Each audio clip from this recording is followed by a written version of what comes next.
ओम नमो भगवते वासुदेवाय। श्रीमद् भागवत महापुराण के द्वितीय खंड के दशम स्कंद का चतुर्दशवां अध्याय 14वां अध्याय पढ़ रही हूँ। ब्रह्मा जी के द्वारा भगवान की स्तुति। ब्रह्मा जी ने स्तुति की, प्रभु एकमात्र आप ही स्तुति करने योग्य हैं। मैं आपके चरणों में नमस्कार करता हूँ। आपका यह शरीर वर्षाकालीन मेघ के समान श्यामल है। इस पर स्थिर बिजली के समान झिलमिल झिलमिल करता हुआ पीताम्बर शोभा पाता है। आपके गले में घूंघची की माला, कानों में मकराकृत कुंडल तथा सिर पर मोर पंखों का मुकुट है। इन सब की कांति से आपके मुख पर अनोखी छटा छिटक रही है। वक्षस्थल पर लटकती हुई वनमाला और नन्ही सी हथेली पर दही भात का कौर, बगल में भेंत और सिंगी तथा कमर की फेंट में आपकी पहचान बताने वाली बांसुरी शोभा पा रही है। आपके कमल से सुकोमल परम सुकुमार चरण और ये गोपाल बालक का सुमधुर वेश। बस मैं तो इन्हीं चरणों पर निशावर हूँ।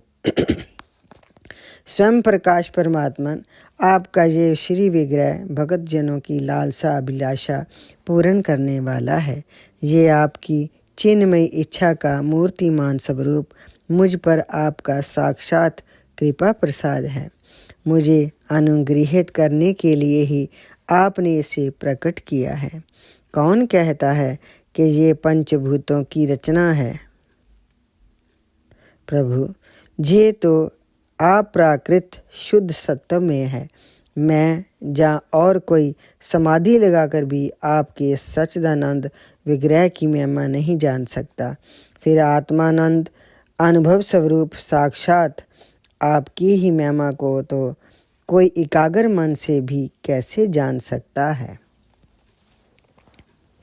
प्रभु जो लोग ज्ञान के लिए प्रयत्न ना करके अपने स्थान में ही स्थित रहकर केवल सत्संग करते हैं और आपके प्रेमी संत पुरुषों के द्वारा गाई हुई आपकी लीला कथा का जो उन लोगों के पास रहने से अपने आप सुनने को मिलती है, शरीर वाणी और मन से विनयवत होकर सेवन करते हैं, यहाँ तक कि उसे ही अपना जीवन बना लेते हैं, उसके बिना जी ही नहीं सकते। प्रभु यद्यपि आप पर त्रिलोकी में कोई कभी विजय प्राप्त नहीं कर सकता, फिर भी वे आप पर विजय प्राप्त कर लेते हैं। आप उनके प्रेम के अधीन हो जाते हैं। भगवान आपकी भक्ति सब प्रकार के कल्याण का मूल स्रोत उद्गम है। जो लोग उसे छोड़कर केवल ज्ञान की प्राप्ति के लिए श्रम उठाते और दुख भोगते हैं, उनको बस क्लेश ही क्लेश हाथ लगता है और कुछ नहीं। जैसे थोथी भूसी कूटने वाले को केवल श्रम ही मिलता है, चावल नहीं। हे अच्युत, हे अनंत, इस लोक में पहले भी बहुत से योगी हो गए हैं। जब उन्हें योगा आदि के द्वारा आपकी प्राप्ति न हुई, तब उन्होंने अपने लौकिक और वैदिक समस्त कर्म आपके चरणों में समर्पित कर दिए। उन समर्पित कर्मों से तथा आपकी लीला कथा से उन्हें आपकी भक्ति प्राप्त हुई। उस भक्ति से ही आपके स्वरूप का ज्ञान प्राप्त करके उन्होंने बड़ी सुगमता से आपके परम पद की प्राप्ति कर ली। हे अनंत, आपके सगुण निर्गुण दोनों स्वरूपों का ज्ञान कठिन होने पर भी निर्गुण स्वरूप की महिमा इंद्रियों का प्रत्याहार करके शुद्ध अंतःकरण से जानी जा सकती है। विशेष आकार के परित्याग पूर्वक आत्माकार अंतःकरण का साक्षात्कार किया जाए। ये आत्माकारता घटपट आदि रूप के समान ज्ञेय नहीं है, परंतु आवरण का भंग मात्र ही है। यह साक्षात्कार ये ब्रह्म है, मैं ब्रह्म को जानता हूँ, इस प्रकार नहीं, किंतु स्वयं प्रकाश रूप से ही होता है। परंतु भगवान जिन समर्थ पुरुषों ने अनेक जन्मों तक परिश्रम करके पृथ्वी का एक एक परमाणु, आकाश के हिमकण, भाव ओस की बूंदें तथा उसमें चमकने वाले नक्षत्र एवं तारों तक को गिन डाला है। उनमें भी भला ऐसा कौन हो सकता है जो आपके सगुण स्वरूप के अनंत गुणों को गिन सके। प्रभु, आप केवल संसार के कल्याण के लिए ही अवतीर्ण हुए हैं। सो भगवान, आपकी महिमा का ज्ञान तो बड़ा ही कठिन है। इसलिए जो पुरुष क्षण क्षण पर बड़ी उत्सुकता से आपकी कृपा का ही भली भांति अनुभव करता रहता है और प्रारब्ध के अनुसार जो कुछ सुख या दुख प्राप्त होता है उसे निर्विकार मन से भोग लेता है, एवं जो प्रेम पूर्ण हृदय, गदगद वाणी और पुलकित शरीर से अपने को आपके चरणों में समर्पित करता रहता है, इस प्रकार जीवन व्यतीत करने वाला पुरुष ठीक वैसे ही आपके परम पद का अधिकारी हो जाता है जैसे अपने पिता की संपत्ति का पुत्र होता है। प्रभु, मेरी कुटिलता तो देखिए। आप अनंत आदि पुरुष परमात्मा हैं और मेरे जैसे बड़े बड़े मायावी भी आपकी माया के चक्कर में हैं। फिर भी मैंने आप पर अपनी माया फैलाकर अपना ऐश्वर्य देखना चाहा। प्रभु, मैं आपके सामने हूँ ही क्या? क्या आग के सामने चिंगारी की भी कुछ गिनती है? भगवान, मैं रजोगुण से उत्पन्न हुआ हूँ। आपके स्वरूप को मैं ठीक ठीक नहीं जानता। इसी से अपने को आपसे अलग संसार का स्वामी माने बैठा था। मैं अजन्मा जगत करता हूँ। इस मायाकृत मोह के घने अंधकार से मैं अंधा हो रहा था। इसलिए आप ये समझकर कि ये मेरे ही अधीन है, मेरा भृत्य है, इस पर कृपा करनी चाहिए। मेरा अपराध क्षमा कीजिए। मेरे स्वामी, प्रकृति, महतत्व, अहंकार, आकाश, वायु, अग्नि, जल और पृथ्वी रूप आवरणों से घिरा हुआ यह ब्रह्मांड ही मेरा शरीर है और आपके एक एक रोम के शिदर में ऐसे ऐसे अनगिनत ब्रह्मांड उसी प्रकार उड़ते पड़ते रहते हैं जैसे झरोखे की जाली में से आने वाली सूर्य की किरणों में राज्य के छोटे छोटे परमाणु उड़ते हुए दिखाई पड़ते हैं। कहाँ अपने परिमाण से 3.5 हाथ के शरीर वाला अत्यंत क्षुद्र मैं और कहाँ आपकी अनंत महिमा। वृत्तियों की पकड़ में ना आने वाले परमात्मन जब बच्चा माता के पेट में रहता है तब अज्ञानवश अपने हाथ पैर पीटता है, परंतु क्या माता उसे अपराध समझती है या उसके लिए वे कोई अपराध होता है और नहीं है। इन शब्दों से कही जाने वाली कोई भी वस्तु ऐसी है क्या जो आपकी कोख के भीतर ना हो। श्रुतियाँ कहती हैं कि जिस समय तीनों लोग प्रलय काल जल में लीन थे उस समय उस जल में स्थित श्री नारायण के नाभि कमल से ब्रह्मा का जन्म हुआ। उनका ये कहना किसी प्रकार असत्य नहीं हो सकता।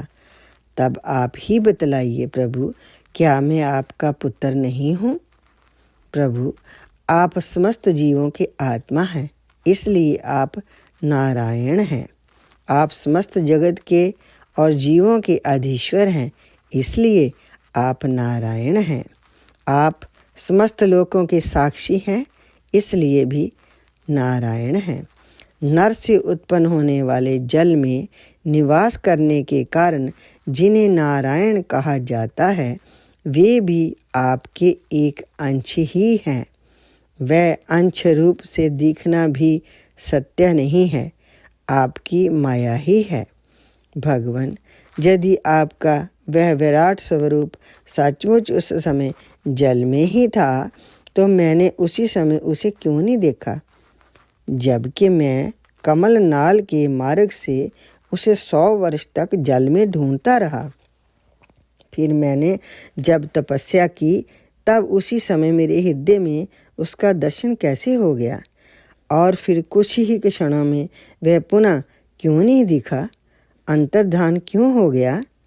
माया का नाश करने वाले प्रभु, दूर की थी बात कौन करे, अभी इसी अवतार में आपने इस बाहर दिखने वाले जगत को अपने पेट में ही दिखला दिया, जिसे देखकर माता यशोदा चकित हो गई थी।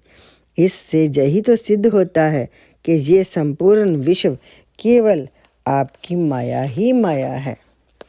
जब आपके सहित यह संपूर्ण विश्व जैसा बाहर दिखता है वैसा ही आपके उदर में भी दिखा, तब क्या ये सब आपकी माया के बिना ही आप में प्रतीत हुआ?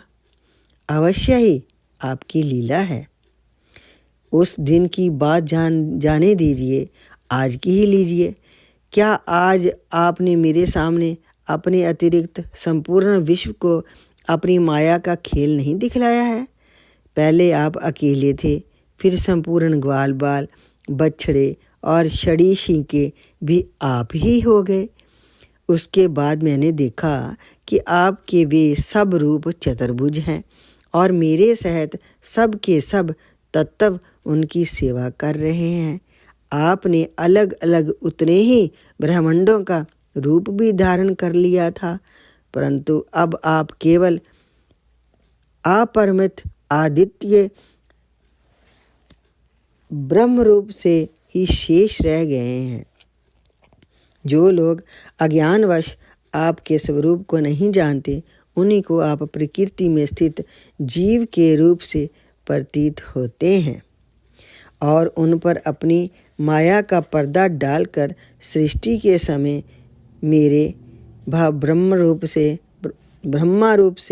पालन के समय अपने विष्णु रूप से और संहार के समय रुद्र के रूप में प्रतीत होते हैं। प्रभु, आप सारे जगत के स्वामी और विधाता हैं। अजन्मा होने पर भी आप देवता, ऋषि, मनुष्य, पशु पक्षी और जलचर आदि योनियों में अवतार ग्रहण करते हैं, इसलिए कि इन रूपों के द्वारा दुष्ट पुरुषों का घमंड तोड़ दें और सत्पुरुषों पर अनुग्रह करें। भगवान, आप अनंत परमात्मा और योगेश्वर हैं। जिस समय आप अपनी योग माया का विस्तार करके लीला करने लगते हैं, उस समय त्रिलोकी में ऐसा कौन है जो ये जान सके कि आपकी लीला कहाँ, किस लिए, कब और कितनी होती है। इसलिए यह संपूर्ण जगत स्वप्न के समान असत्य, अज्ञान रूप और दुख पर दुख देने वाला है। आप परमानंद, परम ज्ञान स्वरूप एवं अनंत हैं। यह माया से उत्पन्न एवं वलीन होने पर भी आप में आपकी सत्ता से सत्य के समान प्रतीत होता है। प्रभु, आप ही एकमात्र सत्य हैं, क्योंकि आप सबके आत्मा जो हैं। आप पुराण पुरुष होने के कारण समस्त जन्म आदि विकारों से रहित हैं। आप स्वयं प्रकाश हैं, इसलिए देश काल और वस्तु जो पर प्रकाश हैं किसी प्रकार आपको सीमित नहीं कर सकते। आप उनके भी आदि प्रकाशक हैं। आप अविनाशी होने के कारण नित्य हैं। आपका आनंद अखंडित है। आप में ना तो किसी प्रकार का मल है और ना अभाव। आप पूर्ण एक हैं। समस्त उपाधियों से मुक्त होने के कारण आप अमृत स्वरूप हैं। आपका ये ऐसा स्वरूप समस्त जीवों का ही अपना स्वरूप है। जो गुरु रूप सूर्य से तत्व ज्ञान रूप दिव्य दृष्टि प्राप्त करके उससे आपको अपने स्वरूप के रूप में साक्षात्कार कर लेते हैं, वे इस झूठे संसार सागर को मानो पार कर जाते हैं।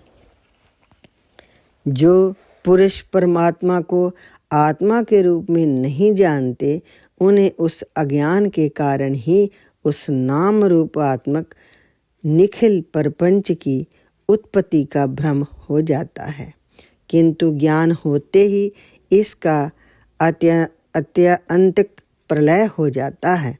जैसे रस्सी में भ्रम के कारण ही सांप की प्रतीति होती है और भ्रम के निवृत्त होते ही उसकी निवृत्ति हो जाती है। संसार संबंधी बंधन और उससे मोक्ष, ये दोनों ही नाम अज्ञान से कल्पित हैं। वास्तव में ये अज्ञान के ही दो नाम हैं। ये सत्य और ज्ञान स्वरूप परमात्मा से भिन्न अस्तित्व नहीं रखते। जैसे सूर्य में दिन और रात का भेद नहीं है, वैसे ही विचार करने पर अखंड चित्त स्वरूप केवल शुद्ध आत्म तत्व में न बंधन है और ना तो मोक्ष। भगवान, कितनी आश्चर्य की बात है कि आप हैं अपने आत्मा, पर लोग आपको पराया मानते हैं और शरीर आदि है पराये, किंतु उनको आत्मा मान बैठते हैं और इसके बाद आपको कहीं अलग ढूंढने लगते हैं। भला अज्ञानी जीवों का ये कितना बड़ा अज्ञान है। हे अनंत, आप तो सबके अंतःकरण में ही विराजमान हैं। इसलिए संत लोग आपके अतिरिक्त जो कुछ प्रतीत हो रहा है उसका परित्याग करते हुए अपने भीतर ही आपको ढूंढते हैं। क्योंकि यद्यपि रस्सी में सांप नहीं है, फिर भी उस प्रतीयमान सांप को मिथ्या निश्चय किए बिना भला कोई सत्पुरुष सच्ची रस्सी को कैसे जान सकता है। अपने भक्तजनों के हृदय में स्वयं स्फुरित होने वाले भगवान, आपके ज्ञान का स्वरूप और महिमा ऐसी ही है, उससे अज्ञान कल्पित जगत का नाश हो जाता है। फिर भी जो पुरुष आपके युगल चरण कमलों का तनिक सा भी कृपा प्रसाद प्राप्त कर लेता है, उससे अनुग्रहित हो जाता है, वही आपकी सच्चिदानंदमयी महिमा का तत्व जान सकता है। दूसरा कोई भी ज्ञान वैराग्य आदि साधन रूप अपने प्रयत्न से बहुत काल तक कितना भी अनुसंधान करता रहे, वे आपकी महिमा का यथार्थ ज्ञान नहीं प्राप्त कर सकता। इसलिए भगवान, मुझे इस जन्म में, दूसरे जन्म में अथवा किसी पशु पक्षी आदि के जन्म में भी ऐसा सौभाग्य प्राप्त हो कि मैं आपके दासों में से कोई एक दास हो जाऊं और फिर आपके चरण कमलों की सेवा करूं। मेरे स्वामी, जगत के बड़े बड़े यज्ञ सृष्टि के प्रारंभ से लेकर अब तक आपको पूर्णतः तृप्त ना कर सके, परंतु आपने ब्रज की गायों और ग्वालिनों के बछड़े एवं बालक बनकर उनके स्तनों का अमृत सा दूध बड़े उमंग से पिया है। वास्तव में उन्हीं का जीवन सफल है, वे ही अत्यंत धन्य हैं। अहो, नंद आदि ब्रजवासी गोपों के धन्य भाग हैं। वास्तव में उनका अहोभाग्य है, क्योंकि परमानंद स्वरूप सनातन परिपूर्ण ब्रह्म आप उनके अपने सगे संबंधी और सौहृद हैं। हे अच्युत, इन ब्रजवासियों के सौभाग्य की महिमा तो अलग रही। मन आदि 11 इंद्रियों के अधिष्ठात्र देवता के रूप में रहने वाले महादेव आदि हम लोग बड़े ही भाग्यवान हैं, क्योंकि इन ब्रजवासियों की मन आदि 11 इंद्रियों को प्याले बनाकर हम आपके चरण कमलों का अमृत से भी मीठा, मदिरा से भी मादक मधुर मकरंद रस पान करते रहते हैं। जब उसका एक एक इंद्रिय से पान करके हम धन्य धन्य हो रहे हैं, तब समस्त इंद्रियों से उसका सेवन करने वाले ब्रजवासियों की तो बात ही क्या है। प्रभु, इस ब्रजभूमि के किसी वन में और विशेष करके गोकुल में किसी भी योनि में जन्म हो जाए, यही हमारे लिए बड़े सौभाग्य की बात होगी, क्योंकि यहाँ जन्म हो जाने पर आपके किसी न किसी प्रेमी के चरणों की धूली अपने ऊपर पड़ ही जाएगी। प्रभु, आपके प्रेमी ब्रजवासियों का संपूर्ण जीवन आपका ही जीवन है। आप ही उनके जीवन के एकमात्र सर्वस्व हैं। इसलिए उनके चरणों की धूली मिलना आपके ही चरणों की धूली मिलना है। और आपके चरणों की धूली को तो श्रुतियाँ भी अनादिकाल से अब तक ढूंढ ही रही हैं। देवताओं के भी आराध्य देव प्रभु, इन ब्रजवासियों को इनकी सेवा के बदले में आप क्या फल देंगे? संपूर्ण फलों के फलस्वरूप आपसे बढ़कर और कोई फल तो है ही नहीं। यह सोचकर मेरा चित्त मोहित हो रहा है। आप उन्हें अपना स्वरूप भी देकर ऋण नहीं हो सकते, क्योंकि आपके स्वरूप को तो उस पूतना ने भी अपने संबंधियां अगासुर, बकासुर आदि के साथ प्राप्त कर लिया, जिसका केवल वेश ही साध्वी स्त्री का था, पर जो हृदय से महान क्रूर थी। फिर जिन्होंने अपने घर, धन, स्वजन, प्रिय, शरीर, पुत्र, प्राण और मन सब कुछ आपके ही चरणों में समर्पित कर दिया है, जिनका सब कुछ आपके ही लिए है, उन ब्रजवासियों को भी वही फल देकर आप कैसे ऋणी हो सकते हैं? सच्चिदानंद स्वरूप श्याम सुंदर तभी तक राग, द्वेष आदि दोष चोरों के समान सर्वस्व अपहरण करते रहते हैं, तभी तक घर और उसके संबंधी कैद की तरह संबंध के बंधनों में बांध रखते हैं, और तभी तक मोह पैर की बेड़ियां की तरह जकड़े रखता है, जब तक जीव आपका नहीं हो जाता। प्रभु, आप विश्व के बखेड़े से सर्वथा रहित हैं, फिर भी अपने शरणागत भक्तजनों को अनंत आनंद वितरण करने के लिए पृथ्वी में अवतार लेकर विश्व के समान ही लीला विलास का विस्तार करते हैं। मेरे स्वामी, बहुत कहने की आवश्यकता नहीं। जो लोग आपकी महिमा जानते हैं वे जानते रहें। मेरे मन, वाणी और शरीर तो आपकी महिमा जानने में सर्वथा असमर्थ है। सच्चिदानंद स्वरूप श्री कृष्ण आप सबके साक्षी हैं, इसलिए आप सब कुछ जानते हैं। आप समस्त जगत के स्वामी हैं। यह संपूर्ण प्रपंच आप में ही स्थित है। आपसे मैं और क्या कहूँ? अब आप मुझे स्वीकार कीजिए, मुझे अपने लोक में जाने की आज्ञा दीजिए। सबके मन प्राण को अपनी रूप माधुरी से आकर्षित करने वाले श्याम सुंदर है। आप यदुवंश रूपी कमल को विकसित करने वाले सूर्य हैं। प्रभु, पृथ्वी, देवता, ब्राह्मण और पशु रूप समुद्र की अभिवृद्धि करने वाले चंद्रमा भी आप ही हैं।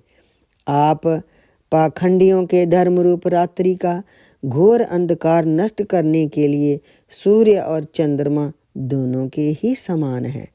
पृथ्वी पर रहने वाले राक्षसों के नष्ट करने वाले आप चंद्रमा, सूर्य आदि समस्त देवताओं के भी परम पूजनीय हैं। भगवान, मैं अपने जीवन भर महाकल्प पर्यंत आपको नमस्कार करता रहूं। श्री सुखदेव जी कहते हैं, परीक्षित, संसार के रचयिता ब्रह्मा जी ने इस प्रकार भगवान श्री कृष्ण की स्तुति की। इसके बाद उन्होंने 3 बार परिक्रमा करके उनके चरणों में प्रणाम किया और फिर अपने गंतव्य स्थान सत्यलोक में चले गए। ब्रह्मा जी ने बछड़ों और ग्वाल बालों को पहले ही यथास्थान पहुंचा दिया था। भगवान श्री कृष्ण ने ब्रह्मा जी को विदा कर दिया और बछड़ों को लेकर जमुना जी के पुलिन पर आए। यहाँ वे अपने सखा ग्वाल बालों को पहले छोड़कर गए थे। परीक्षित, अपने जीवन सर्वस्व प्राण वल्लभ श्री कृष्ण के वियोग में यद्यपि 1 वर्ष बीत गया था, तथापि उन ग्वाल बालों को वह समय आधे क्षण के समान जान पड़ा। क्यों न हो, वे भगवान की विश्व विमोहिनी योग माया से मोहित जो हो गए थे। जगत के सभी जीव उसी माया से मोहित होकर शास्त्र और आचार्यों के बार बार समझाने पर भी अपने आत्मा को निरंतर भूले हुए हैं। वास्तव में उस माया की ऐसी ही शक्ति है। भला उससे मोहित होकर जीव यहाँ क्या क्या नहीं भूल जाते हैं। परीक्षित, भगवान श्री कृष्ण को देखते ही ग्वाल बालों ने बड़ी उतावली से कहा, भाई तुम भले आए, स्वागत है स्वागत। आप तो हमने तुम्हारे बिना एक कौर भी नहीं खाया है। आओ इधर आओ, आनंद से भोजन करते हैं। तब हंसते हुए भगवान ने ग्वाल बालों के साथ भोजन किया और उन्हें अघासुर के शरीर का ढांचा दिखाते हुए वन से ब्रज में लौट आए। श्री कृष्ण के सिर पर मोर पंख का मनोहर मुकुट और घुंघराले बालों में सुंदर सुंदर महकते हुए पुष्प गुथ रहे थे। नई नई रंगीन धातुओं से श्याम शरीर पर चित्रकारी की हुई थी। वे चलते समय रास्ते में उच्च स्वर से कभी बांसुरी, कभी पत्ते और कभी सिंगी बजाकर वाद्योत्सव उत्सव में मगन हो रहे हैं। पीछे पीछे ग्वाल बाल उनकी लोक पावन कीर्ति का गान करते जा रहे हैं। कभी वे नाम ले लेकर अपने बछड़ों को पुकारते तो कभी उनके साथ लाड लडाने लगते। मार्ग के दोनों ओर गोपियां खड़ी हैं। जब वे कभी तिरछे नेत्रों से उनकी नज़र से नज़र मिला देते तब गोपियां आनंद मुग्ध हो जाती। इस प्रकार भगवान श्री कृष्ण ने गोष्ठ में प्रवेश किया। परीक्षित, उसी दिन बालकों ने ब्रज में जाकर कहा कि आज यशोदा मैया के लाडले नंद नंदन ने वन में एक बड़ा भारी अजगर मार डाला है और उससे हम लोगों की रक्षा की है। राजा परीक्षित ने कहा, ब्राह्मण, ब्रजवासियों के लिए श्री कृष्ण अपने पुत्र नहीं थे, दूसरे के पुत्र थे। फिर उनका श्री कृष्ण के प्रति इतना प्रेम कैसे हुआ? ऐसा प्रेम तो उनका अपने बालकों पर भी पहले कभी ना हुआ था। आप कृपा करके बतलाइए इसका क्या कारण है। श्री सुखदेव जी कहते हैं, राजन, संसार के सभी प्राणी अपनी आत्मा से ही सबसे बढ़कर प्रेम करते हैं। पुत्र से, धन से या और किसी से जो प्रेम होता है वे तो इसलिए कि वे वस्तुएं अपने आत्मा को प्रिय लगती हैं। राजेंद्र, यही कारण है कि सभी प्राणियों का अपनी आत्मा के प्रति जैसा प्रेम होता है वैसा अपना कहलाने वाले पुत्र, धन और ग्रह आदि में नहीं होता। नृपश्रेष्ठ, जो लोग देह को ही आत्मा मानते हैं वे भी अपने शरीर से जितना प्रेम करते हैं उतना प्रेम शरीर के संबंधी पुत्र, मित्र आदि से नहीं करते। जब विचार के द्वारा ये मालूम हो जाता है कि ये शरीर मैं नहीं हूँ, ये शरीर मेरा है, तब इस शरीर से भी आत्मा के समान प्रेम नहीं रहता। यही कारण है कि इस देह के जीर्ण शीर्ण हो जाने पर भी जीने की आशा प्रबल रूप से बनी रहती है। इससे ये बात सिद्ध होती है कि सभी प्राणी अपनी आत्मा से ही सबसे बढ़कर प्रेम करते हैं और उसी के लिए इस सारे चराचर जगत से भी प्रेम करते हैं। इन श्री कृष्ण को ही तुम सब आत्माओं का आत्मा समझो। संसार के कल्याण के लिए ही योग माया का आश्रय लेकर वे यहाँ देहधारी के समान जान पड़ते हैं। जो लोग भगवान श्री कृष्ण के वास्तविक स्वरूप को जानते हैं उनके लिए तो इस जगत में जो कुछ भी चराचर पदार्थ हैं अथवा इससे परे परमात्मा, ब्रह्म, नारायण आदि जो भगवत स्वरूप हैं सभी श्री कृष्ण स्वरूप ही हैं। श्री कृष्ण के अतिरिक्त और कोई प्राकृत अप्राकृत वस्तु है ही नहीं। सभी वस्तुओं का अंतिम रूप अपने कारण में स्थित होता है।